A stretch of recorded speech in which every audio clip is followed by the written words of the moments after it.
Hum. Boa noite, sejam todas bem-vindas, todos muito bem-vindas.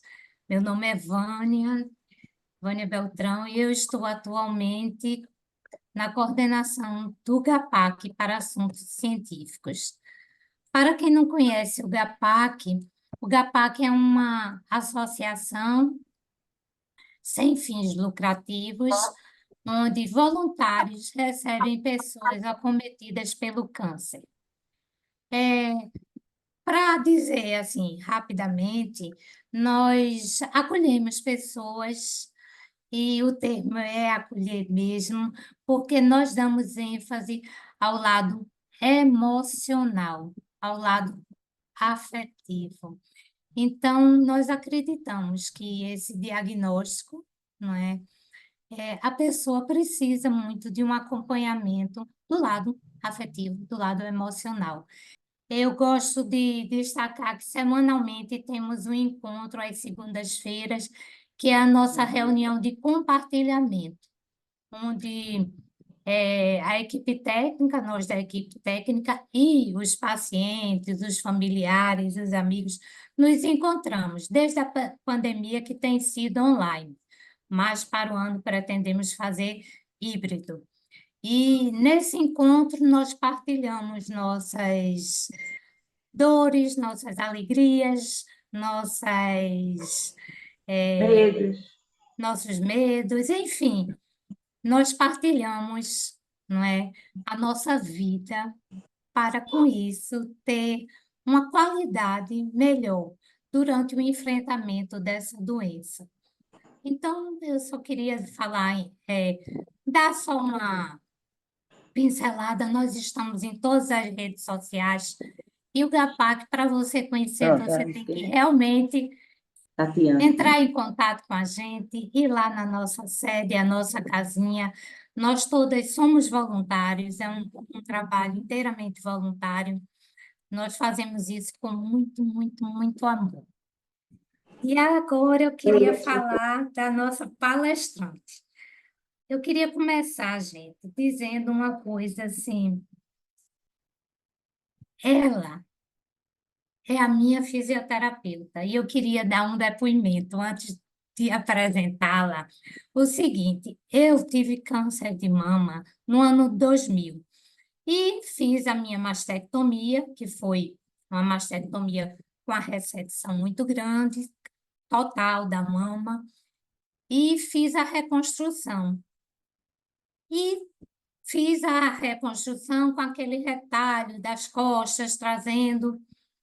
Enfim, eu fiquei com uma limitação muito grande no braço, mas eu achei que era natural. Fiz muita drenagem, né? Nunca tive nenhum edema no braço por conta disso, e achava que essa limitação era perfeitamente normal. Com o passar dos anos, eu fiquei com o que chamam escápula alada. É quando esse osso das costas forma uma espécie de asa. Recentemente, veja, 24 anos após, eu estava me sentindo assim, como se estivesse muito amarrada para fazer meus exercícios. E minha oncologista sugeriu que eu fosse a esta fisioterapeuta, especificamente, esta fisioterapeuta que é específica para mama. Pois bem, eu, quando cheguei, já fiquei assim, já na primeiro dia que a conheci, ela já começou a fazer umas intervenções em mim que já me soltou por completo. Uma coisa que eu vinha de anos, assim, me sentindo muito amarrada, muito presa, e já começou a modificar tudo a partir daí. O que eu queria dizer é que a importância que ela me falou, de quem trabalha com isso, os médicos, de conhecer mais sobre a linfa, que eles não têm esse conhecimento, e a importância que tem de todas nós termos um pouco desse conhecimento, porque, veja, eu levei esses anos, 24 anos, gente. 24 anos me sentindo assim e achando que era normal sentir isso que eu sentia. Eu já estava tão agradecida por tudo ter dado certo, que eu achei que era isso mesmo, que eu tinha que ficar amarradinha, presa, com várias limitações. Por quê? Por falta de conhecimento. Ninguém chegou para me dizer: olha, você pode melhorar se fizer na mão de uma fisioterapeuta específica para isso. Eu não sabia nem que isso existia. Ninguém me informou isso, entende? Eu fiz o quê? Drenagem. Quando eu cheguei para ela, ela me disse: olha, drenagem é a coisa mais elementar, mais simples que se tem hoje em dia. Bom, era esse o meu depoimento e deixa eu apresentar a nossa querida fisioterapeuta Rita Santos, que é fisioterapeuta oncológica do Instituto de Mama do Recife, da Fisio Onco Reabilite e do Núcleo de Oncologia do Agreste. Ela tem especialização em fisioterapia oncológica pela Unileia, né? E possui formações de linfoterapia e TEP, além de especializações em reabilitação músculo-esquelética e fisioterapia cardiopulmonar. Então é isso, querida. Doutora Rita, pode começar a nos brindar com seus conhecimentos. Oh, meu amor, fiquei tão feliz com o seu depoimento, né? De fato, é um depoimento. Estou muito alegre em estar aqui com vocês. Muito obrigada por esse honroso convite. E vamos começar, né, de fato, falando sobre as várias etapas da fisioterapia oncológica. A gente vai iniciar falando sobre a pré-habilitação, que infelizmente não é muito conhecida. O que é pré-habilitação? Quando o paciente ele recebe um diagnóstico de câncer de mama, o ideal seria que esse paciente, nesse mesmo momento, ele também procurasse uma equipe multidisciplinar, para cada um trabalhar na sua interdisciplinaridade. O psicólogo ele é fundamental nesse momento. O enfermeiro, o nutricionista, o fisioterapeuta. E qual é a função do fisioterapeuta nessa pré-habilitação, nesse momento? Eu vou trazer o momento pré-cirúrgico. O paciente ele vai fazer a cirurgia. O ideal seria que ele tivesse esse acompanhamento nessa pré-habilitação, que é o que a gente chama de fase pré-operatória. O que seria isso? Nesse momento, o fisioterapeuta ele vai avaliar esse paciente. E é de extrema importância porque a gente vai avaliar e vai ver se esse paciente ele já tem alguma condução pré-existente. Muitas vezes a pessoa já tem alteração postural, ela já tem dor em algum lugar desse corpo. Então, a gente avalia de forma física ou funcional, avaliando se já tem alguma alteração pré-operatória. Se tiver alguma alteração pré-operatória, a gente vai tratar e preparar esse paciente para a cirurgia, para uma melhor recuperação, para que essa recuperação ela seja mais efetiva e traga menos danos nesse pós-operatório. Então, o ideal, e que a gente tem falado bastante, a gente tem cada vez mais divulgado, mas assim, as pessoas ainda não conhecem, muita gente ainda nem sabe que existe a fisioterapia oncológica especializada. Todo dia eu recebo vários pacientes no consultório que já vêm de outros profissionais, de outras condutas não especializadas. E a gente precisa entender que dentro da oncologia a gente tem muita minuciosidade e a gente tem muita particularidade. Então, o paciente, às vezes, ele perde muito tempo fazendo técnicas e condutas que não é adequado para aquilo que ele precisa. O que ficou muito conhecido foi a drenagem linfática. Mas a drenagem linfática, ela não trata tudo. A gente tem uma série de recursos, de técnicas, de habilidades para tratar cada disfunção que o paciente possa vir a apresentar. E a drenagem, ela ficou conhecida como tratar tudo. E, de fato, drenagem linfática, ela trata edema, né? Edema, ela trata edema. Então, ela serve para edema. Então, ela causa relaxamento, ela causa alívio, né, da dor, ela diminui o desconforto, mas ela não vai tratar outras disfunções ou outras alterações que a gente vai citar aqui. Mas essa fase pré-habilitação é isso, é quando o paciente ele chega antes de fazer a cirurgia, ele chega antes de passar pelo processo cirúrgico, né? Pelo procedimento cirúrgico. E qual a importância disso? A gente tem visto cada vez mais na prática clínica, e os estudos mostram para a gente que o quanto antes melhor. Por isso que a gente está aqui, informação é poder. A gente quer que o nosso paciente ele passe por todo o tratamento com qualidade de vida e ele siga esse pós-tratamento com qualidade de vida. Graças a Deus, a sobrevida ela tem avançado muito. Então, o nosso paciente ele vai viver 20, 30, 40, 50 anos, quanto Deus permitir que ele viva, ele vai viver, né? Então, assim, essa pessoa passado esse tratamento, ela precisa seguir bem, é uma pessoa que trabalha, né? Então, assim, que tem a sua família. Então, ela precisa seguir com qualidade de vida. Então, essa função pré-habilitação seria para a gente conhecer o nosso paciente e, de fato, passar as orientações desde o pré-operatório. Numa cirurgia, a gente sabe que uma cirurgia ela vai acarretar alterações, alterações essas esperadas.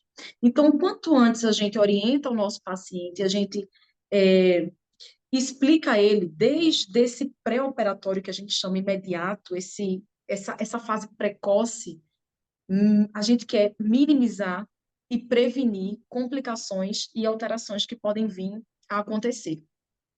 Uma cirurgia, ela pode ocasionar vários tipos de alterações, e aí eu vou citar algumas aqui, e acredito que alguém, assim, algumas vão se identificar com essas alterações. Então, eu vou trazer as alterações mais comuns diante de um pós-operatório, que seria o edema, é o inchaço da área, pode acontecer um inchaço na área da mama e também na área axilar, né? A cirurgia axilar, ela se dá por duas abordagens. Uma mulher que foi submetida a uma cirurgia de câncer de mama, ela vai fazer o que a gente chama de biópsia do linfonodo sentinela. Nessa biópsia do linfonodo sentinela, o médico vai avaliar, se der negativo, não vai ter esvaziamento axilar. Se der positivo, essa paciente ela vai fazer esvaziamento axilar. É importante eu falar aqui, Vânia, porque existe uma uma confusão quando a gente fala esvaziamento axilar. Quando a gente fala esvaziamento axilar, não é que vai retirar todos os linfonodos da axila, não. Quando a gente fala esvaziamento axilar, se dá pelos níveis axilares. A nossa axila ela tem 3 níveis axilares. Então, ela tem o nível 1, o nível 2 e o nível 3. O nível 3 é próximo de clavícula. Então, quando a gente fala esvaziamento axilar, é pela quantidade dos linfonodos que foram retirados e também pelo nível axilar até onde o médico chegou. Então, essa mulher, ela vai passar ou por uma abordagem ou por outra. Ela vai ter também essa cirurgia axilar, né? Então, ela vai fazer a biópsia do linfonodo sentinela, que vai dizer se vai precisar de esvaziamento ou não. E quando ela passa por essa cirurgia, o que é que acontece? Acontecem microlesões. Então, vários micronervos e vários microvasos, eles vão ser lesionados. E isso vai gerar algumas alterações. As mais comuns é edema, que é o inchaço, pode gerar dor, desconforto. O que pode acontecer também é fibrose, né? O próprio organismo, como reflexo de proteger aquela área, ele vai fazer fibrose, que são áreas mais endurecidas, que geralmente acontecem acima e abaixo da área cicatricial. Pode ocorrer aderência, pode ocorrer aderência tecidual, aderência cicatricial, pode ocorrer seroma, que é um líquidozinho amarelado. Então, isso são alterações que podem ocorrer. E dentre elas, num pós-cirúrgico, geralmente a maioria das mulheres, não são todas, mas uma grande maioria, tende a fazer o que a gente chama de reflexo de proteção. É natural que essa mulher ela tenha medo, ela tenha receio após uma cirurgia. Principalmente se a cirurgia for de maior porte. Existem vários tipos de cirurgia, eu não vou entrar em todas elas aqui, mas existe quadrantectomia, mastectomia, adenomastectomia, são todas cirurgias de mama. Então, dependendo da extensão dessa lesão cirúrgica, ela pode ficar com um medo muito maior do que o habitual e fazer o que a gente chama de reflexo de proteção. Esse reflexo de proteção, ele vai ocasionar alteração postural. E isso precisa ser visto o quanto antes, isso precisa ser tratado. Porque se essa paciente ela chega para uma avaliação de radioterapia, e na radioterapia ela se encontra com encurtamento muscular, por exemplo, o encurtamento do músculo peitoral menor, se ela não tiver com amplitude adequada, ela não vai conseguir realizar a radioterapia. Isso é um fator preocupante, porque isso pode até atrasar um tratamento oncológico. A radioterapia, ela faz parte do tratamento, né? Quando a paciente precisa fazer a radioterapia. Então, isso preocupa toda a equipe, né? Se essa paciente precisar atrasar a radioterapia por alterações que poderiam ter sido conduzidas desde uma fase que a gente chama pós-operatório imediato. A medicina evoluiu muito e a fisioterapia também evoluiu bastante. A gente tem vários recursos, vários novos recursos que a gente pode utilizar com margem de segurança para essa nossa paciente. E é por isso que é tão importante que essa paciente ela tenha o acompanhamento de um especialista, porque é muita minuciosidade e muita particularidade. Então, esse profissional ele precisa saber o que ele está fazendo, tanto para acelerar esse processo de recuperação, tanto para não prejudicar essa paciente. Então, eu observo muito na prática clínica que as pacientes, quando elas não têm essa condução inicial dessa fisioterapia precoce, sim, a fisioterapia ela pode ser iniciada, dependendo do horário da cirurgia, se for uma cirurgia de manhã, ela pode ser iniciada no mesmo dia, tá? E a gente vai avaliar a condução desse paciente. Fisioterapia não é só exercício, fisioterapia ela é conhecida como movimento, como mobilidade. A fisioterapia, de fato, é movimento, é mobilidade. Mas diante de um pós-operatório inicial, que a gente chama um pós-operatório precoce, tipo horas depois da cirurgia, quando a paciente já está no quarto, a gente vai avaliar extensão cirúrgica, tipo de cirurgia, Desculpa, e a coisa. gente vai traçar esse protocolo inicial de acordo com o que a nossa paciente apresenta. O nosso intuito, nesse primeiro momento, Gelou. prever. Acho que voltou. Voltou? Voltou. Voltou? Voltou. Ah, então, nesse pós-operatório, que a gente chama pós-operatório precoce, pós-operatório recente, a gente vai conduzir de uma forma para a gente evitar possíveis alterações que podem ocorrer. Por exemplo, no pós-operatório, pode ocorrer a paciente ter uma decência, que é uma abertura de pontos. E a fisioterapia, hoje em dia, a gente consegue prevenir e minimizar essa alteração. Então, a gente tem recursos como fotobiomodulação, como LED terapia, que a gente vai olhar de forma individual, de forma particular desse paciente, e a gente vai estar atuando com esses recursos para acelerar a cicatrização, para que essa paciente ela tenha um conforto maior nesse pós-cirúrgico. A gente quer diminuir os danos desse trauma cirúrgico que aconteceu. Então, a gente quer prevenir e minimizar o edema, a gente quer prevenir e minimizar o seroma, o hematoma, que é aqueles roxinhos, a equimose, que são aqueles verdinhos. Então, o quanto antes a gente atua, a gente consegue dar uma melhor qualidade de vida para essa paciente, não só durante o tratamento, como o pós. O que é observado, essa paciente, ela se sente muito mais segura, porque eu digo que mais importante do que a gente saber o que fazer é saber o que não fazer. Então, existem certos movimentos que podem atrapalhar toda uma cicatrização, toda uma aceleração tecidual, e pode, de fato, ocasionar alguns danos, que, por exemplo, seria esse, a decência. Então, todo movimento, todo o exercício que a gente passa, ele é calculado, ele é olhado de forma individual, e de acordo, principalmente, com cada cirurgia que essa paciente fez. Porque num diagnóstico de câncer de mama, Existem vários tipos de cirurgia. Então, o médico ele vai avaliar e ele vai olhar qual a melhor condução cirúrgica para aquela paciente dele. Então, a gente vai realizar esses exercícios de forma particular, de acordo com o que a nossa paciente nos apresenta nesse momento inicial e de acordo também com a cirurgia dela, para que ela não venha a se prejudicar. Então, essa fase que a gente chama de fisioterapia precoce, que na sua época, Vânia, não tinha, né? Assim, na época que você fez a cirurgia, não tinha. Então, me deixa muito feliz ver a medicina e os estudos evoluindo tanto. Então, hoje a gente consegue falar de fisioterapia precoce, que é desde o pós-operatório, né? Quando a paciente já está no quarto, quando ela já está bem, a gente consegue visitá-la, a gente consegue vê-la e passar essas orientações que a gente chama iniciais mesmo, antes mesmo dela ter alta. Então, ela vai para casa, a gente nota, muito mais segura, sabendo o que pode fazer, com todas as orientações necessárias para essas primeiras semanas, que eu digo que são fundamentais para prevenir essas complicações que podem ocorrer, dentre tantas outras complicações. Passado essa fase que a gente chama de pós-operatório imediato, que é a fisioterapia que a gente considera precoce, a fisioterapia que é mais conhecida é a do pós-operatório.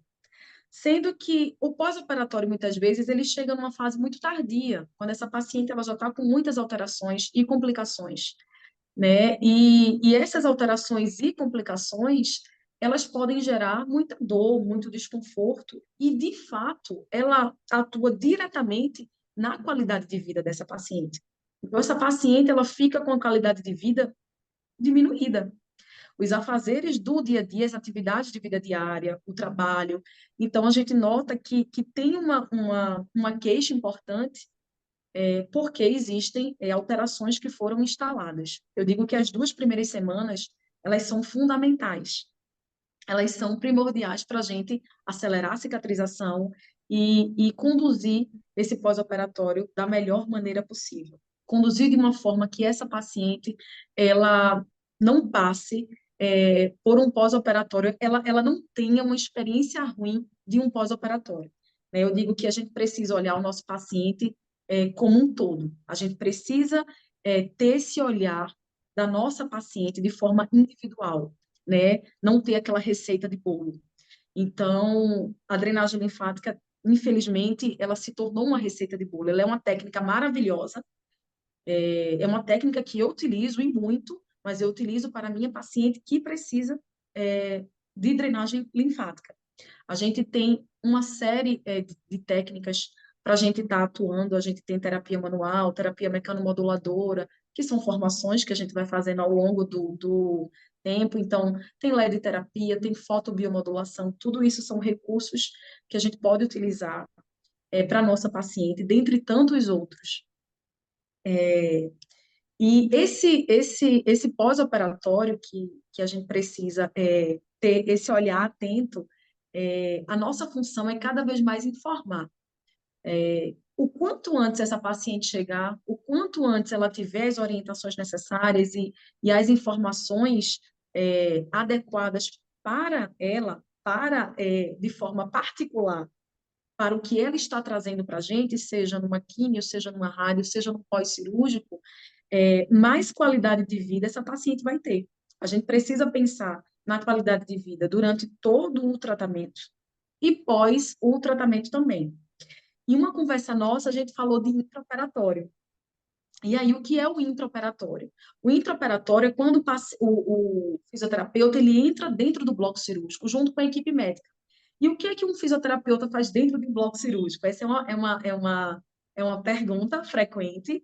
E o que é que a gente quer fazer nesse primeiro momento? A gente quer minimizar traumas que essa paciente ocorreu ali devido ao danos que essa paciente sofreu devido ao trauma cirúrgico, que é normal, são danos, são traumas esperados que ocorra, que aconteça. Então, o fisioterapeuta dentro do bloco cirúrgico, ele vai fazer o que a gente chama de diminuir processo inflamatório. A gente vai atuar nessa primeira fase, não é com exercício, né? A gente vai avaliar, a gente utiliza a fotobiomodulação, que é um laser de baixa intensidade, que ele acelera a cicatrização. Então, a gente vai querer fazer essa reparação tecidual. E é muito utilizado também o tape mecanomodulador, mas também não é receita de bolo. A gente vai avaliar a pele, para ver se a paciente ela comporta fazer ou não. Vou dar um exemplo. Uma paciente, por exemplo, que às vezes ela vem de alguns traumas e ela precisa passar por algumas cirurgias, porque o tecido ali ele não comportou, teve algum processo de rejeição, de tela ou de prótese. Então, muitas vezes, essa paciente já tem até passado por uma rádio e vai fazer a cirurgia 8 meses depois. Se essa pele ainda estiver muito sofrida, a gente vai avaliar qual melhor conduta fazer dentro do intraoperatório, se assim a gente for participar desse intra. Então, até nesse momento, é importante que a gente tenha uma consciência e uma responsabilidade mesmo de estar sempre preocupado em propor o nosso melhor para o nosso paciente, né? Então, às vezes, o paciente, ele chega querendo fazer o intra e a gente realmente precisa avaliar e para a gente estar conduzindo da melhor maneira possível, tanto na fase de pré-habilitação, nessa fase pré-operatória, quanto na fase de intraoperatório, se assim for feito, e na fase pós-operatória também, para a gente estar conduzindo da melhor maneira possível e que para essa paciente tenha qualidade de vida, tanto durante todo o tratamento quanto o pós-tratamento. Uma alteração que pode acontecer, que foi a que você relatou, Vânia, é o encurtamento do músculo peitoral menor. A paciente ela tende a fazer tanto reflexo de proteção, ou às vezes passa por uma radioterapia, como foi o seu caso, e veio, né, chegou muito tempo depois. Então, pode acontecer esse encurtamento desse músculo peitoral menor, e esse encurtamento, ele fica tão duro, ele fica ali com tanta fibrose, né, se passou muito tempo pela falta da mobilidade, que ele vai gerar dor. E é importante a gente falar que mesmo depois de meses e depois de anos, se você tiver oportunidade, procure um profissional especialista. Procure um fisioterapeuta oncológico, né? Muitas vezes o paciente acha que ele já fez de tudo, mas ele passou por outras condutas, por outros profissionais e não passou por um especialista. E é importante a gente falar que existem recursos e conduções para o que cada paciente apresenta.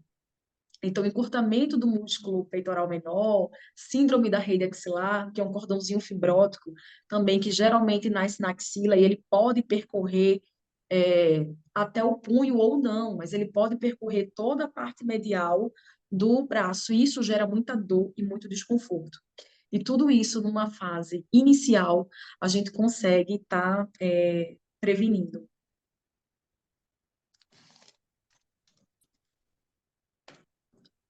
Outras complicações que podem ocorrer a médio prazo. Eu trouxe algumas coisas aqui para a gente conversar, e aí eu quero falar da mais conhecida, que é o linfedema, né?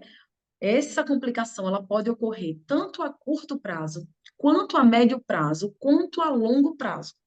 A gente não tem como dizer que um paciente ele não vai desenvolver um linfedema ao longo da vida. A gente não pode afirmar isso, né? Diante de um esvaziamento axilar, a gente não tem como afirmar. A gente tem como orientar, e é por isso que eu digo que a orientação, as informações certas, desde o início, é a melhor maneira para esse paciente ele estar conduzindo da melhor maneira possível o seu pós-operatório e ao longo da sua vida mesmo, porque linfedema a gente não tem como afirmar que a paciente ela não vai desenvolver ao longo da sua vida diante de um esvaziamento axilar, mas a gente tem como orientar, a gente tem como cuidar.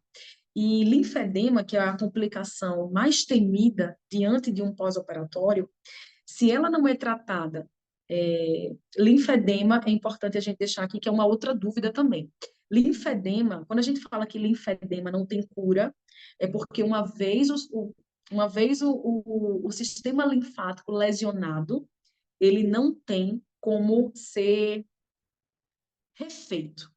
Então, por isso que a gente fala que linfedema, ele é um problema crônico. Mas é importante a gente esclarecer aqui que quando a gente fala que é crônico, não significa que não tem tratamento, muito pelo contrário, tem tratamento. E se a gente chega numa fase inicial do linfedema, a gente consegue reduzir esse membro, na maioria das vezes, até a mesma circunferência e volume que é o membro contralateral. Então, é importante a gente falar que o linfedema ele tem tratamento, ele precisa de tratamento, porque o linfedema ele vai avançando os graus. Então, inicia com o linfedema subclínico. O linfedema subclínico é aquele que a paciente ela sente a sensação de peso no membro, ela tem aquela sensação de peso, de cansaço, de fadiga, ela tem a dor, mas quando ela eleva esse membro, quando ela eleva o decúbito, essa dor passa e para de incomodar. No outro dia, ela está bem. Mas é importante estar atenta se esse braço, se esse membro, ele vier com frequência dando esses sinais.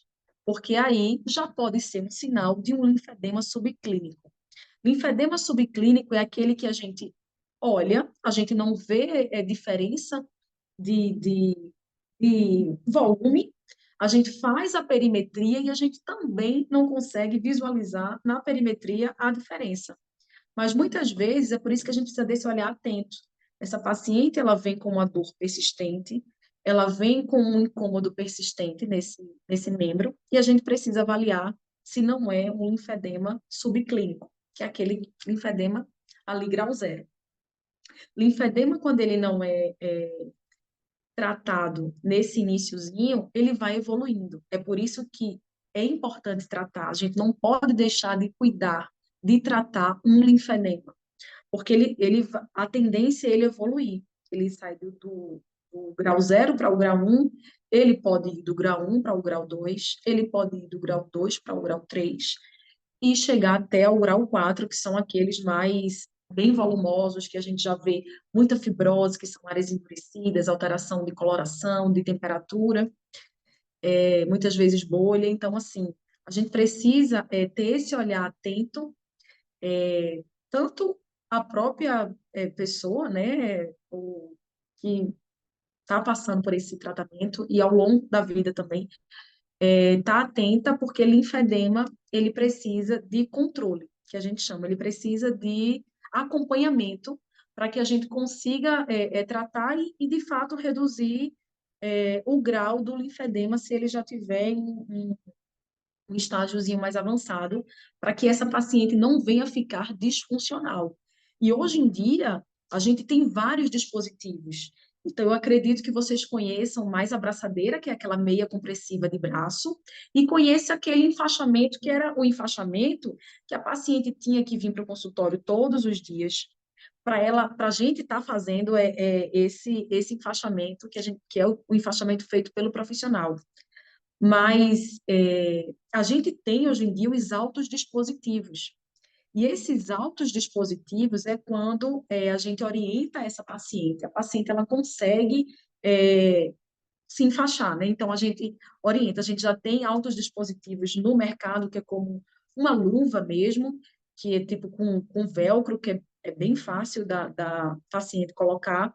E a gente tem autos dispositivos também para linfedema que a gente consegue também conduzir e orientar a nossa paciente para que ela fique fazendo todos os dias e diminua essa vinda para o consultório, porque a gente tem consciência do quanto é difícil tratar um linfedema, né, para o paciente, às vezes ele se sente cansado, desestimulado, mas a nossa função é apresentar as melhores opções que a gente tem e também olhar, venho falar de novo, de forma particular com que cada paciente nos apresenta em relação ao linfedema. né? Então, quando dá para prescrever uma abraçadeira, quando é no estágiozinho inicial, subclínico, grau 1, a gente prescreve a abraçadeira. Quando não, a gente precisa ter esse olhar e explicar para o nosso paciente a importância, por que a gente está indicando esse dispositivo, e a gente precisa também avaliar a adesão, né? A gente precisa que esse paciente, ele queira fazer esse tratamento, né, para o linfedema, e ele dê essa continuidade em casa, né, é, com, com essa adesão a esses próprios dispositivos, né, que a gente apresenta, sempre olhando de forma individual e vendo o que é melhor, o que é mais adaptável para aquela pessoa que está nos apresentando essa complicação. O linfedema, a gente é de fato uma complicação pós-cirúrgica, não é alteração, já é uma complicação pós-cirúrgica. Então, por isso que o quanto antes essa paciente ela recebe essas orientações, essas informações sobre peso, que existe muita dúvida ainda, né? Existe, antes realmente, a gente pedia para que nossa paciente, antes eu vou dizer assim, no meu tempo, há uns 17 anos atrás, né? Eu acredito que até uns 10 anos atrás, a gente orientava as nossas pacientes, de fato, a só pegar até 3 quilos. E é importante eu falar isso, que diante, elas ficavam com muito receio, né? Ah, quem fez esvaziamento pode pegar peso? Até hoje eu escuto muito essa pergunta. E pode pegar peso e pode pegar acima de 3 quilos? Veja, quando a gente fala de esvaziamento axilar, tanto para quem fez quanto para quem não fez, diante de uma cirurgia, a gente pede para que essa paciente ela reinicie as atividades de forma lenta e gradativa. Então, pode e deve sim fazer atividade física. Essa paciente, ela precisa fazer musculação. A gente precisa que esse membro esteja fortalecido. Agora, a forma com que vai ser reinserido vai ser uma forma diferenciada. Né? A paciente não vai sair de 0 para 5 quilos. Então, eu sempre oriento as minhas pacientes a elas evoluírem de forma lenta e gradativa. Então, a gente vai olhando isso de acordo com a particularidade de cada uma, mas essa evolução da carga, ela é importante que a gente é, instrua que ela tem que ser de forma lenta e gradativa. Então, mas assim, pode pegar peso, sim, deve malhar, deve treinar, mas com esse cuidado de, na hora que for reinserir as atividades, elas sejam de forma gradativa. E eu digo que é bem importante que a gente preste atenção ao nosso corpo. O nosso corpo, ele fala. Então, é bem importante você prestar atenção se tem alguma coisa diferente, se apareceu alguma coisa que não tinha antes, se o peso, se o cansaço, ele está diferente, se não tinha e ele apareceu, e se já tinha, se ele aumentou, e está comunicando ao profissional que está te acompanhando. Tanto ao fisioterapeuta, quanto à equipe, quanto ao mastologista, quanto ao oncologista, porque é importante que a gente observe e contenha essas alterações e comece, de fato, a cuidar numa fase que ela já seja, que ela esteja inicial. Então, linfedema, a gente tem vários recursos hoje em dia, tem a pressoterapia também. Então, assim, a gente tem vários recursos para a gente estar cuidando e conduzindo da melhor maneira possível para que essa paciente ela tenha uma qualidade de vida. De fato, a gente quer reduzir esse inchaço, né, esse volume que o linfedema ocasiona e termina fazendo disfunções na vida da paciente, né? Vânia, você quer fazer alguma pergunta? Ou posso seguir? Pode. Pode Então, seguir. linfedema pode ser. Então, linfedema uma complicação bem temida e que a gente precisa estar sempre falando, a gente precisa estar sempre informando, a gente precisa estar sempre orientando. E eu digo que isso é uma função nossa, né, como profissionais, que faz parte de uma multidisciplinaridade, cada uma na sua interdisciplinaridade, mas a gente precisa cada vez mais informar aos nossos pacientes sobre as opções de tratamento, que tem condução, que é importante procurar um fisioterapeuta. Uma dúvida bem comum é que também as pessoas acham que após, tipo, passou 10 anos, não tem mais jeito. Não, procura um profissional que ele vai avaliar e ele vai, conduzir da melhor maneira possível. Em relação à radioterapia, hoje em dia a gente tem o LED terapia, que é um aparelho de baixa intensidade, que é maravilhoso, que a gente consegue atuar diminuindo esse processo inflamatório que a radioterapia pode ocasionar. O que seria esse processo? Seriam as radiodermites. Então, a gente sabe que a radioterapia ela pode ocasionar radiodermites, que são alterações na pele, são alterações na área, alterações no tecido, e a gente consegue minimizar e até prevenir essas radiodermites, né? Que ela vai do grau 1 até o grau 5, que são as alterações na pele. Uma outra coisa que a radioterapia também pode ocasionar são as fibroses radioinduzidas, que são aquelas áreas mais endurecidas, mas são fibroses decorrentes da radioterapia. E geralmente isso gera dor, isso gera desconforto. Então eu digo que assim, a orientação, ela vai desde uma pré-rádio. E qual é a importância? Avaliar essa pele como é que já está.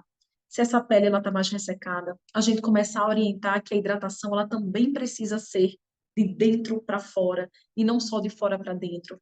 Então a gente olhar como está o nosso paciente, a ingestão de água dele, isso também é função nossa, não só da equipe que vai orientar, enfim, enfermeiro, médico, mas o fisioterapeuta, ele cuida nesse aspecto para a gente estar minimizando e até prevenindo essas alterações que a rádio pode ocasionar, que vai gerar dor, desconforto para essa paciente, tanto durante quanto pós, porque a gente sabe que as alterações da radioterapia elas podem aparecer a curto, a médio e também a longo prazo. Meses depois, ainda podem aparecer algumas alterações.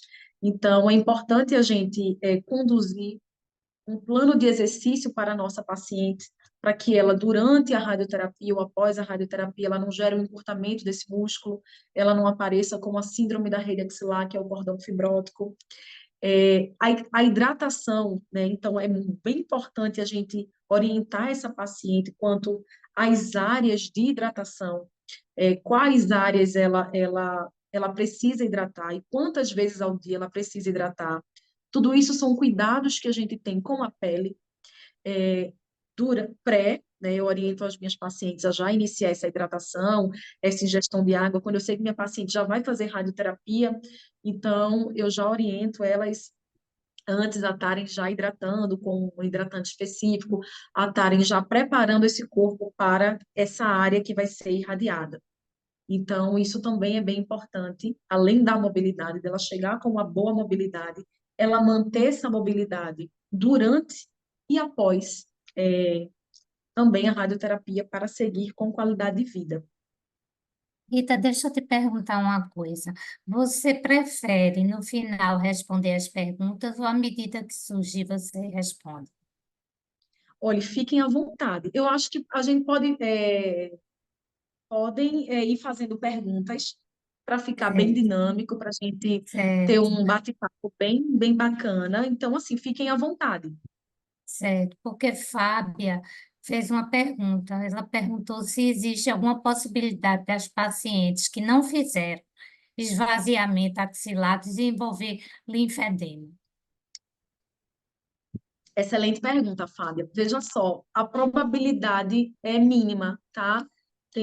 Saiu um estudo no INCA, que eu não estou lembrando agora a porcentagem, mas pode. O que é que a gente pede para evitar pacientes que fizeram biópsia do linfonodo sentinela, que não fizeram esvaziamento axilar?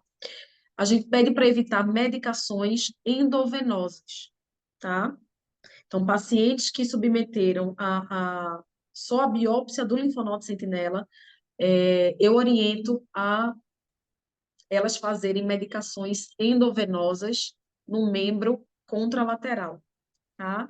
E, por exemplo, uma quimioterapia num braço que fez biópsia do linfonodo sentinela, existe uma porcentagem, sim, da paciente desenvolver linfedema. Então, por exemplo, se a paciente fez a cirurgia antes, excelente pergunta, Fábia. Se a paciente fez a cirurgia antes, é um exemplo, ela fez uma quadrantectomia com biópsia do linfonodo sentinela, não teve esvaziamento, mas essa paciente, ela vai fazer a quimioterapia em seguida. A quimio dessa paciente vai ser depois. É, não é indicado que ela faça a quimioterapia se ela não tiver o catéter, né? Se forem poucas sessões, enfim, ou não colocou o catéter. Então, assim, não é indicado que ela faça a quimioterapia no membro que ela fez a biópsia do linfonodo sentinela. Então, a opção é fazer no membro contralateral, tá? Porque daí sim há uma probabilidade dessa paciente desenvolver um linfedema.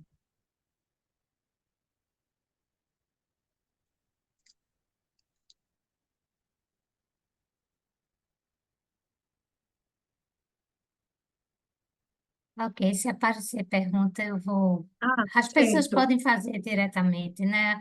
Podem fazer pergunta diretamente à doutora Rita, ok, gente? De nada, minha querida.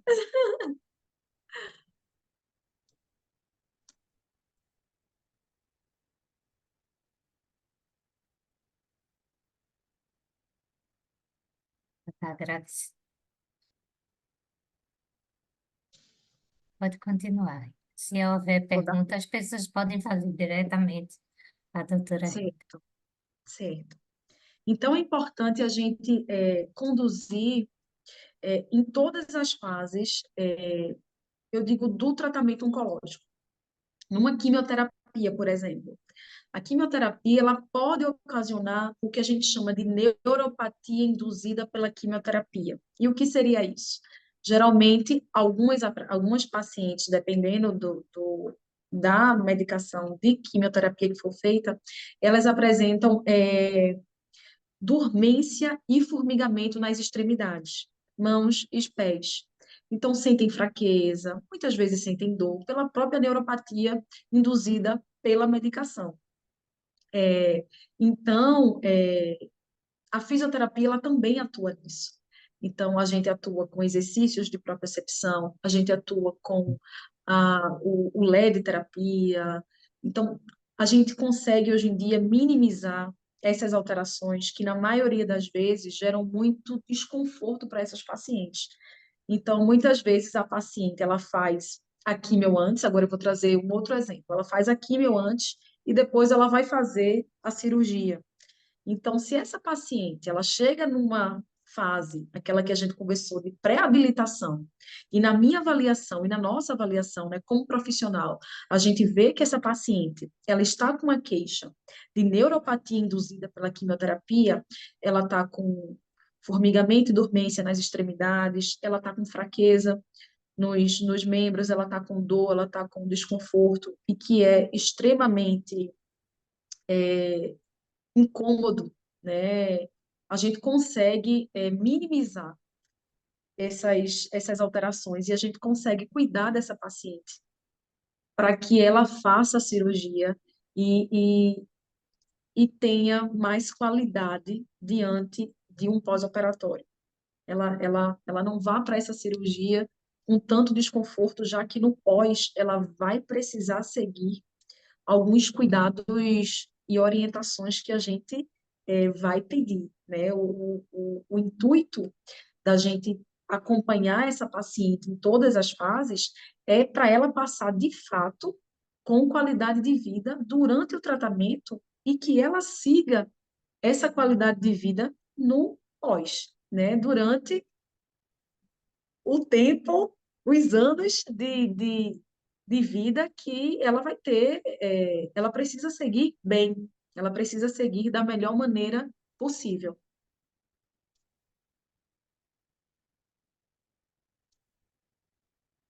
Doutora Rita, boa noite. Boa noite, Andréa.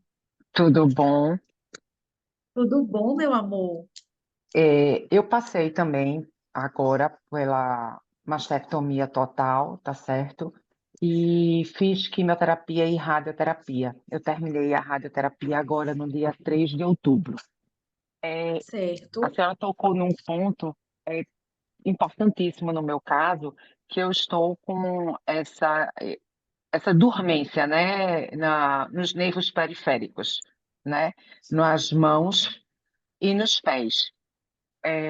Inclusive, quando eu durmo, eu me acordo durante a noite várias vezes com dormência nos membros. A minha mama acometida foi a direita, mas eu sinto nos dois membros. Durante quanto tempo, mais ou menos, a gente ainda fica sentindo isso? Com quanto tempo a gente, sei lá, tem uma melhora? Eu faço fisioterapia, oncológica também, entendeu? Perfeito, perfeito. Muito do que a senhora falou, eu só não tive realmente um acompanhamento no intracirúrgico, tá certo? Mas, e no pós-cirúrgico eu demorei acho que um mês mais ou menos, porque eu eh, tive a cirurgia e depois eu fui reabordada depois de 15 dias por líquidos na mama, tá certo? E eu tive que me submeter a uma nova cirurgia para retirada desses líquidos, tá? Então, eu hoje tenho essa dormência nos nervos periféricos. E aí eu queria saber da senhora, primeiro, o que é que a gente pode também fazer para diminuir, esses sintomas, tá certo? E também, durante quanto tempo, mais ou menos, a gente vai sentir isso? Porque realmente é, é angustiante, né? A gente ter É esses angustiante. membros A palavra é dormentes. essa mesmo. É, eu escuto muito isso. A palavra de fato é essa. É angustiante, é incômodo, causa irritabilidade, né? Isso, Andréa. Mas veja, excelente pergunta. Obrigada pela sua pergunta. E veja só, a quimioterapia ela demora um tempo para sair, para ser eliminada totalmente do organismo. E quando a gente fala um tempo, depende muito da quantidade de sessões, depende muito das medicações que foram utilizadas, mas ela demora um tempo aí, mais ou menos de, no mínimo, um ano para ir sendo eliminada do organismo. A gente sabe, André, que com o passar do tempo, com o passar dos meses, essa neuropatia, ela vai reduzindo, principalmente quando tem uma condução de um profissional ali lhe ajudando, lhe guiando, como você está sendo bem assistida. Então, a fisioterapia ela consegue minimizar essa irritabilidade dessa neuropatia, esses desconfortos, esse incômodo, essa fraqueza. E o que é que pode ser feito? A gente sabe que com a condução de um profissional, eu acredito que de fato, a gente vê a melhora, a gente vai acelerando esse processo de minimizar. Mas existem medicações também que ajudam, que aí é com o médico ele avalia, ele vai avaliar o paciente, vai prescrever de acordo com a necessidade e se ele achar necessário, mas existe também medicações que podem atuar nessa neuropatia e geralmente é o que a gente eu digo que ninguém faz nada sozinho. Então sozinho a gente não faz nada. Eu digo que para as minhas pacientes que a gente é uma dupla. E, de fato, quando elas entram no consultório, quando elas entram aqui, eu estou aqui, eu estou aqui ainda. Então, quando elas entram, a primeira coisa que eu faço elas entender é que, a partir desse momento, a gente vai precisar segurar as mãos, para a gente fazer com que tudo caminhe da melhor maneira possível. Então, existem exercícios que você pode estar fazendo em casa para acelerar esse processo, né, para diminuir esse desconforto. Então, existem exercícios de propriocepção, existem vários exercícios que podem estar sendo feitos em casa para poder auxiliar e te ajudar durante os outros dias que você não tem a condução da fisioterapia.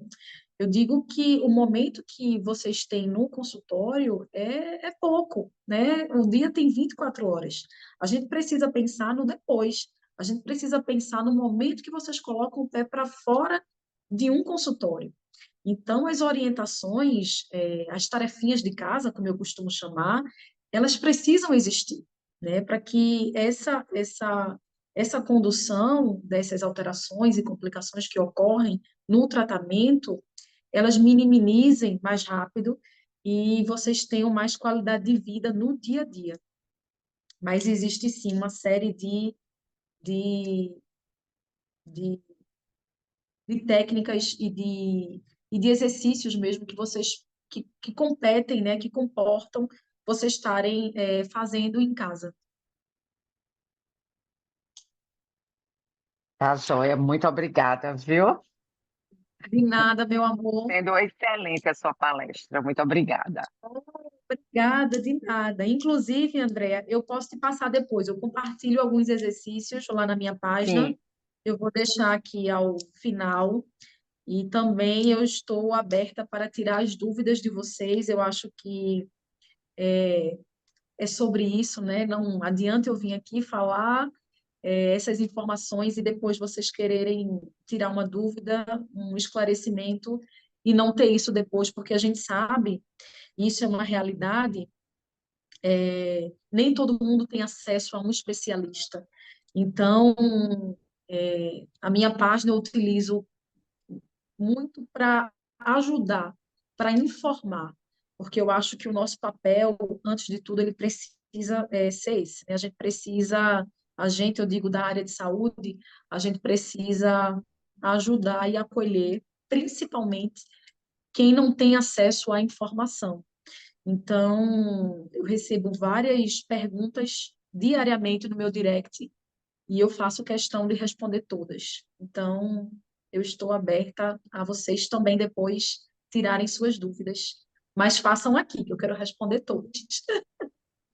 Tem um aqui no tá chat. ótimo. Obrigada. De nada. Tem uma perguntinha aqui no chat. Eu gosto, é de Nicole Drummond. Eu gostaria de saber se tem alguma medida de prevenção e quais são elas para não ter sequela após a radioterapia. Perfeita, perfeita pergunta. Como é o nome dela? Nicole Drummond. Nicole, muito obrigada pela pergunta. E sim, Nicole, tem sim, tá? São essas orientações. A paciente vai passar por uma radioterapia, ela vai precisar fazer o tratamento da radioterapia. O ideal seria que essa paciente tivesse essa avaliação pré-rádio, para a gente estar orientando, passando todas, avaliar essa pele, como eu falei, é importante que a gente avalie essa pele, avalie musculatura, avalie amplitude de movimento, como está dessa paciente, para também cuidar dessa questão. Mas eu acredito que ela tenha se referido aí às temidas radiodermites, que são as alterações da pele. Então, de fato, eu faço questão de orientar particularmente. Por exemplo, tem paciente que tem uma pele mais ressecada.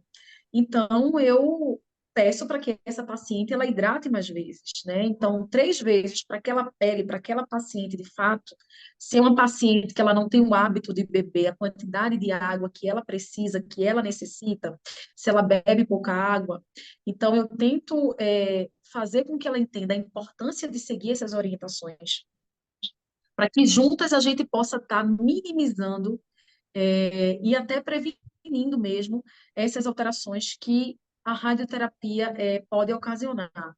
Alteração de coloração, ela vai acontecer, tá? Isso aí é o que a gente chama de radiodermite grau 1. Então, essa alteração de coloração, algumas mais intensas, outras mais leves, ela vai acontecer. Mas a gente quer prevenir queimadura, a gente quer prevenir bolha, a gente quer prevenir o descamamento dessa pele. Então, a gente quer prevenir essas alterações que eu digo que são mais acentuadas que a rádio pode ocasionar. E a gente consegue prevenir algumas dessas alterações e a gente consegue também minimizar.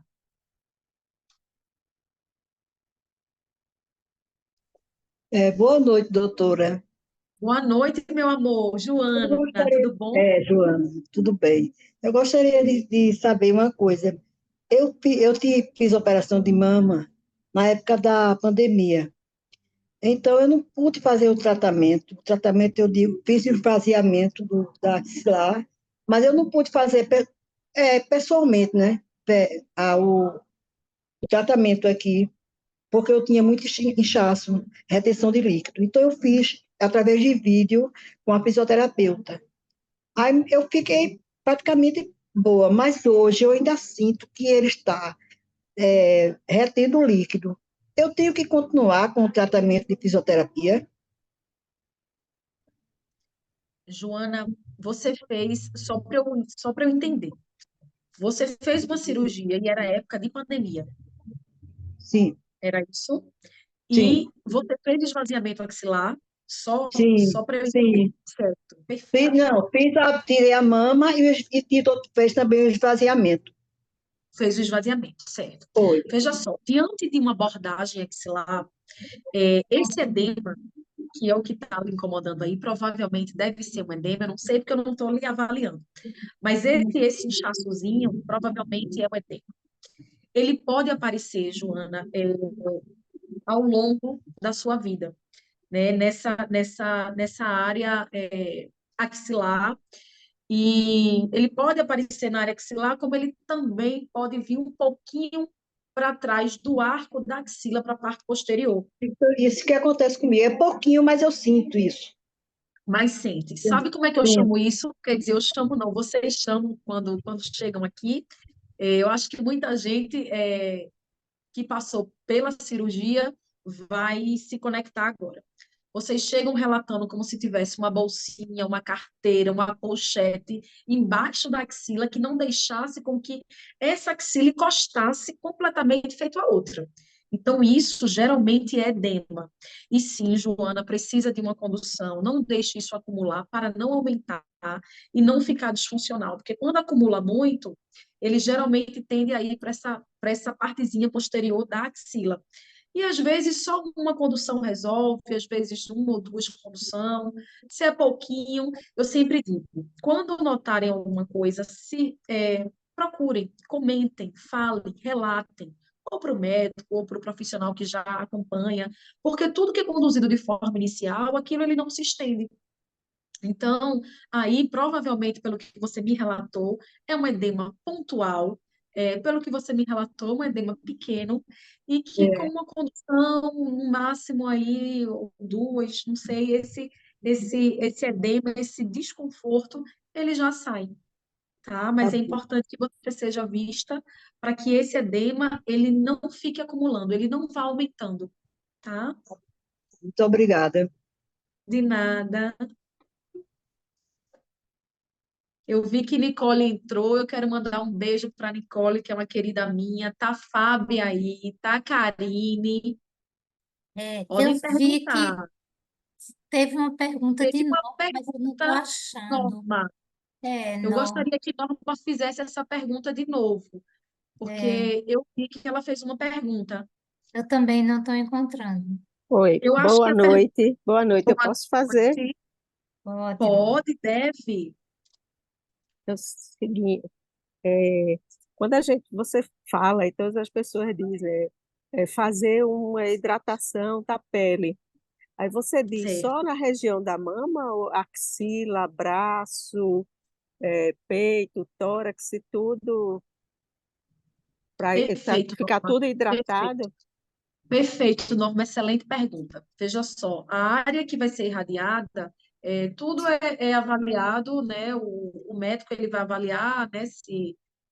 Enfim, se vai ter radiação em cadeia ganglionar ou não, se vai ser só na mama, se vai pegar um pouquinho mais para a área de externo, clavícula, tudo isso é avaliado pelo médico, que vai conduzir a radioterapia.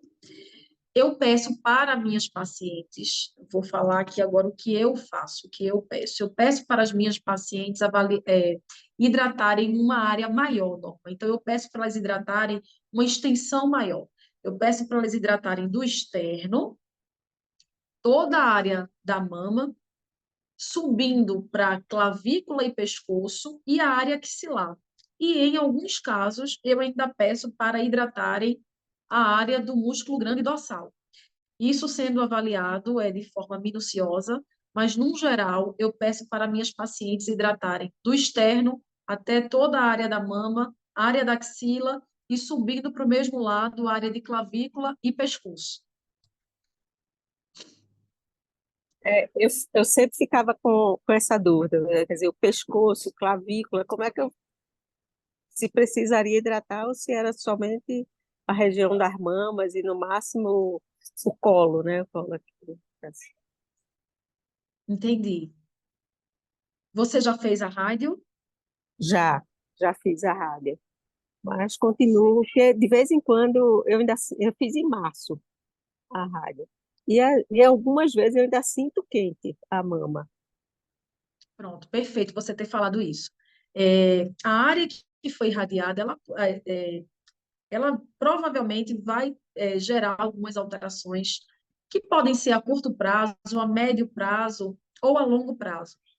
E uma das coisas que podem acontecer, além da radiodermite, que são as alterações da pele, de coloração, podem também acontecer a alteração de temperatura.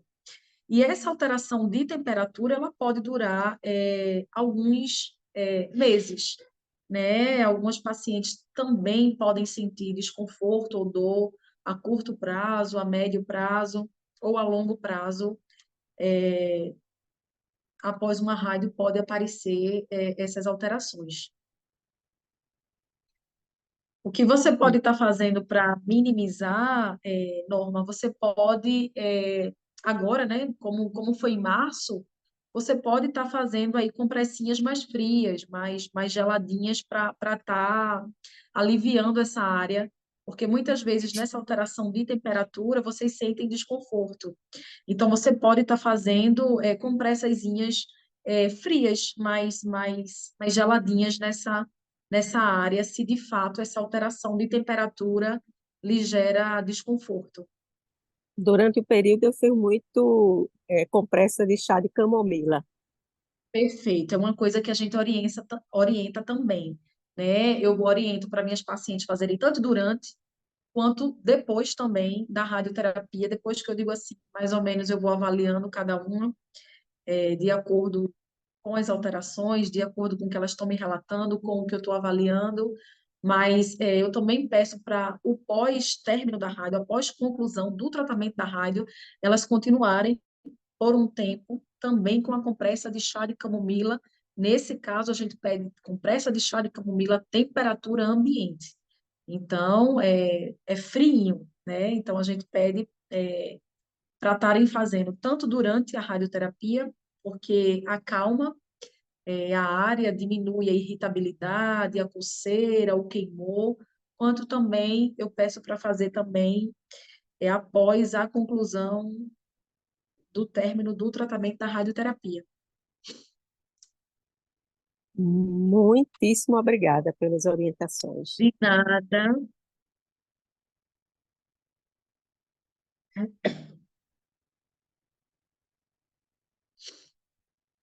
Desculpe, agora vou eu falar de novo. O pessoal sabe que eu adoro estar falando, porque não tem jeito. Pode Norma de novo. falar. Quando você diz esses exercícios que auxiliam, eu já não, quer dizer, também já parei de fazer fisioterapia. Mas você acha que depois desse período, quer dizer, de março, eu tenho ido para tanto oncologista quanto a mastologista. Mas Perfeito. a importância de voltar ao fisioterapeuta para fazer uma evolução desse quadro, acho que é importante, não é? Veja, uma avaliação, dependendo do que esteja sentindo, eu sempre acho importante. Muitas vezes, não significa que vocês vão passar por um tratamento fisioterapêutico. Não significa que vai ser necessário. Mas se está sentindo alguma coisa, eu sempre digo assim, se está sentindo, faz uma avaliação, vê qual o protocolo vai ser sugerido, traçado e direcionado, porque muitas vezes o que poderia auxiliar nesse início pode depois piorar, eu digo, né? As alterações podem aumentar. Então, se é uma coisa que está desconfortável, se é uma coisa que está incomodando, procura, conversa com o mastro, conversa com o onco, conversa com a físio que a acompanha, procura saber, pergunta ao médico se não faz, se já não tem mais esse acompanhamento, se o médico indica uma físio, algum profissional, enfim, eu acho muito importante, diante de um tratamento que foi feito, se está gerando alterações após meses, se está gerando desconforto, que realmente procure e faça essa avaliação. Muitas vezes a paciente nem precisa, de acordo com a avaliação do profissional, se não tiver nenhuma alteração, claro, nenhuma alteração de fato instalada, ela nem precisa fazer de fato um protocolo fisioterapêutico. Muito obrigada mais uma vez. De nada, Norma.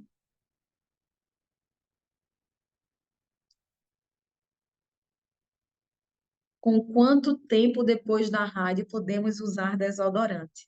Veja, se a área da axila não tiver descamando, se ela não tiver incomodando, terminou a radioterapia, eu sempre sugiro desodorantes neutros. Eu sempre sugiro para as minhas pacientes desodorantes veganos que vão, como é que eu posso dizer, que vão a pele ela fica tão sensível depois de uma radioterapia que eu vou procurar o que ocasione o mínimo de lesão possível nessa área, né? Então, eu oriento sempre um desodorante mais neutro para elas, após o término da rádio, que elas utilizem sempre que não tenha essas substâncias mais conhecidas. Eu utilizo sempre, indico sempre os naturais e utilizo também.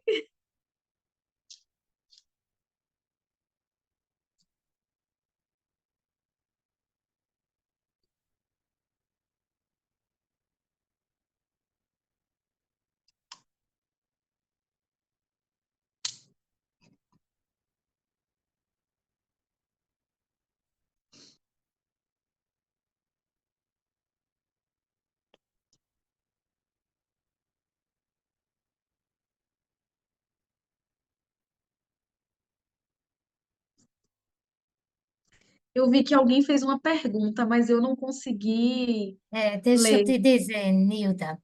Diz, boa noite, doutora. Fale, Nilda, fale diretamente com ela, querida.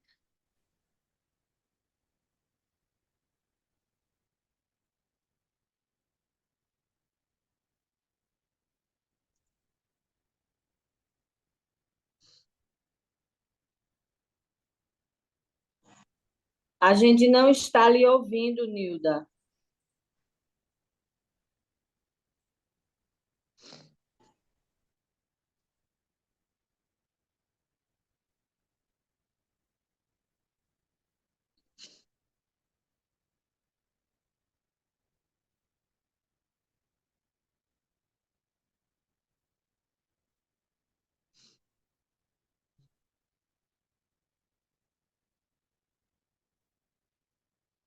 Talvez seja melhor ler a pergunta mesmo, se há dificuldade do som.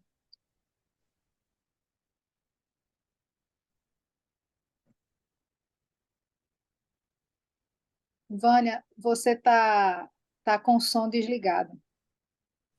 Realmente. Ela disse assim, que é uma pergunta para uma amiga que não faz fisioterapia. Para o edema do braço, após o esvaziamento, continua com o braço muito inchado. Ela pergunta se é reversível após a continuação da físio. Veja, a gente primeiro precisa avaliar que grau de edema é esse desse braço, né? Se é um inchaço pontual ou se já é um linfedema instalado. De fato, precisa de acompanhamento nos dois casos, né? Quando a gente fala, ela perguntou se é reversível, né? É como eu falei, linfedema ele é uma complicação crônica. Mas quando a gente fala isso, não significa que não tem tratamento, que a gente não consegue reduzir o membro. Então, se a pergunta for se tem como reduzir de volume, tem sim como reduzir de volume, e é importante que ela procure o quanto antes, porque se ela já tiver um linfedema instalado, geralmente o linfedema ele tende a progredir. O linfedema ele precisa de tratamento. Eu vou aproveitar o gancho dessa pergunta, porque de fato o linfedema eu particularmente noto que é o mais temido, e é importante eu falar aqui, Vânia, que linfedema, e a todas que estão aqui nos acompanhando, linfedema, ele precisa de tratamento, tá? A gente precisa tratar o linfedema. O que ficou mais conhecido para tratamento de linfedema foi a drenagem linfática. A drenagem linfática, ela faz parte, sim, da conduta de tratamento para linfedema, mas ela sozinha, ela não resolve, tá? É importante a gente falar isso. Quando a gente fala de linfedema, a gente precisa de terapia complexa descongestiva. Então, a gente precisa de uma compressão. A gente precisa dar a compressão a esse membro e a gente também conduz com exercícios miolinfocinéticos, que são exercícios que a paciente vai fazer com o membro enfaixado. Exercícios esses conduzidos pelo profissional que está acompanhando. Então, ela vai fazer a drenagem linfática sim, mas ela vai ter enfaixamento ou a compressão com o dispositivo que o profissional achar indicado e adequado para aquela paciente. Tem adesão também, é importante que a paciente ela consiga fazer esse tratamento, ela consiga usar esse enfaixamento para a gente ter uma boa resposta, um bom êxito, e vai ter também os exercícios, dentre outras coisas. A gente também tem LED-terapia, pressoterapia, a gente tem outros recursos hoje em dia que também auxilia no tratamento para o linfedema. Mas é importante eu dizer que o que a gente tem de padrão ouro, o que é utilizado para tratamento de linfedema é a terapia complexa descongestiva. Então, se essa paciente tiver um linfedema e tiver fazendo só drenagem linfática, a gente vai enxugar gelo, tá? Porque só a drenagem linfática, ela não trata um linfedema. A gente precisa utilizar a técnica que a gente chama de padrão ouro, que é a terapia complexa descongestiva, e aí também a gente vai utilizar outros recursos, se o profissional tiver, claro, outros recursos que também vai agregar no tratamento para o linfedema.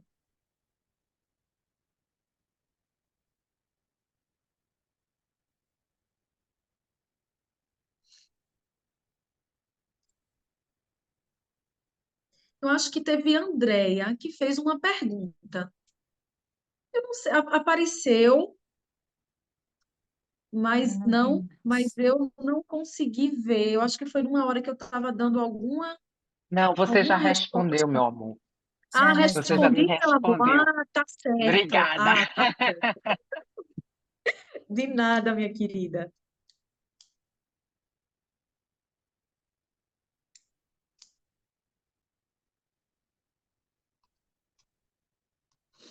Mais alguma pergunta, gente? Porque já estamos com 1h30 aqui com a doutora Nossa. Rita.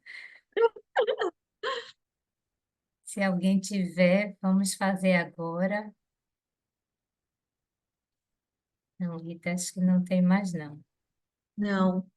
Então, eu gostaria de encerrar, né? Pelo menos a minha fala. Eu gostaria que a gente pensasse na nossa tríade, no nosso espírito, na nossa mente e no nosso corpo. Estamos no Outubro Rosa, mas eu digo que o que importa é o que a gente faz entre outubros. Então, a mensagem que eu gostaria de deixar é que a gente olhasse um pouco mais para si. Geralmente a mulher ela é multitarefas, ela tem que dar conta de casa, de filho, de marido, de trabalho, mas tem um versículo que eu gosto muito, que é amar ao próximo como a ti mesmo. Então, eu gostaria de fazer um pedido para a gente se olhar mais, para a gente se cuidar. A gente não tem como reduzir em 100% de ter um diagnóstico de câncer de mama, mas a gente tem como reduzir as chances de ter. E a gente reduz as chances de ter é, com hábitos saudáveis. Então, eu gostaria que a gente refletisse como anda a nossa alimentação, como se a gente está tendo tempo para praticar alguma atividade física, se a gente está tendo um tempo para si. E quando eu falo de espírito, mente e corpo, porque na realidade deveria ser assim, a gente fala corpo, mente e espírito, né? Mas eu gosto de falar espírito, mente e corpo, né? Porque eu acho que a gente precisa cuidar da alma primeiro, da nossa mente, e aí ela vai refletir de fato no nosso corpo, no nosso trabalho, com os nossos amigos, com os nossos familiares. Então, tenham esse tempo para si. E a gente cuida da mente de várias formas. A gente cuida da mente quando a gente vai tomar um café com uma amiga, a gente cuida da mente quando a gente está com a nossa família e deixa o celular um pouquinho de lado e a gente dá aquela atenção.